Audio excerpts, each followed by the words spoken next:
কলা নাকি খেজুর, কোনটা স্মার্ট স্ন্যাক? 3 বেলার মূল খাবারের বাইরেও সারাদিনে বার কয়েক স্ন্যাক বা হালকা নাস্তা প্রয়োজন হয় আমাদের। হাতের নাগালে পাওয়া গেলেও ফাস্টফুড বা ভাজাপোড়া জাতীয় খাবার স্বাস্থ্যকর নয়। কেক, বিস্কুট বা চানাচুরের মতো খাবারও নিয়মিত না খাওয়াই ভালো। বরং স্ন্যাক হিসাবে ফলমূল খাওয়া দারুণ অভ্যাস।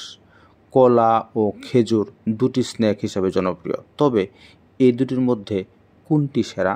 আজকের ভিডিওতে আমরা এটা নিয়ে আলোচনা করব। কাজের ফাঁকে হালকা স্ন্যাক খাওয়া হলে কাজে মনোযোগ ধরে রাখা সহজ হয়। হুট করে মেজাজ হারানোর ভয়ও থাকে না তেমন। তাই কাজের ফাঁকে খাওয়ার জন্য স্বাস্থ্যকর স্ন্যাক্সের ব্যবস্থা রাখা ভালো। হয়তো অফিসে কাজ করছেন, চট করে নিচে গিয়েই একটা কলা নিয়ে আসতে পারেন। কেউ আবার বাড়ি থেকে নিয়ে আসেন খেজুরের মতো শুকনো কিছু। এমন শুকনো খাবার অফিসেও রেখে দেওয়া যায়। ব্যবস্থা যেটিই হোক, সময়মতো স্ন্যাক খেলে কাজের সুবিধাই হবে আপনার। তবে এই দুই ফলের মধ্যে কোনটা ভালো, এমন প্রশ্ন জাগতেই পারে আমাদের মনে। এই নিয়েই আজকে আমরা কথা বলবো। কলা সহজপাচ্য একটি খাবার। এই ফল খেলে সহজেই শক্তি মেলে।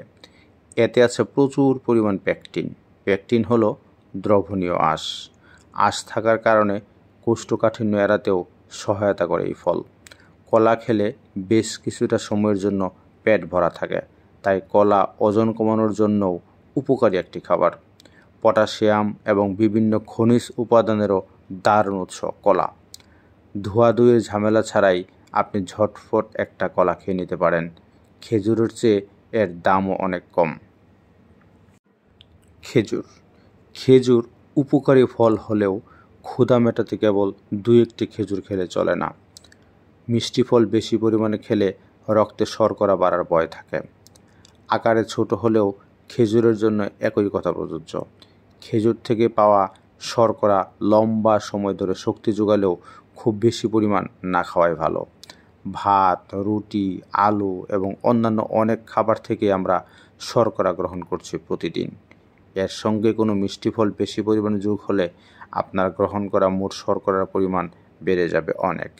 সব দিক বিবেচনায় স্ন্যাক হিসাবে খেজুর দিয়ে ক্ষুধা মেটানোটা বুদ্ধিমানের কাজ নাও হতে পারে।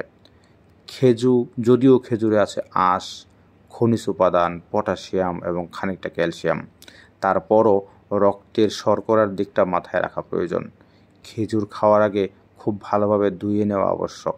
মনে রাখতে হবে, খেজুরের ভেতরেও পোকা থাকতে পারে, তাই সবসময় সব জায়গায় চট করে খেজুর খাওয়ার সুযোগ আপনি নাও পেতে পারেন। আর খেজুরে তো ন্যাচারাল মিষ্টি বা চিনি মেশানো হয়, এটা তো প্রায় অনেকের জানারই কথা। চিনি মিশ্রিত না করে সাধারণ বা ভালো মানের খেজুর পাওয়া একটি ভাগ্যের ব্যাপারও বটে। তো উপসংহারে কি বলা যায়?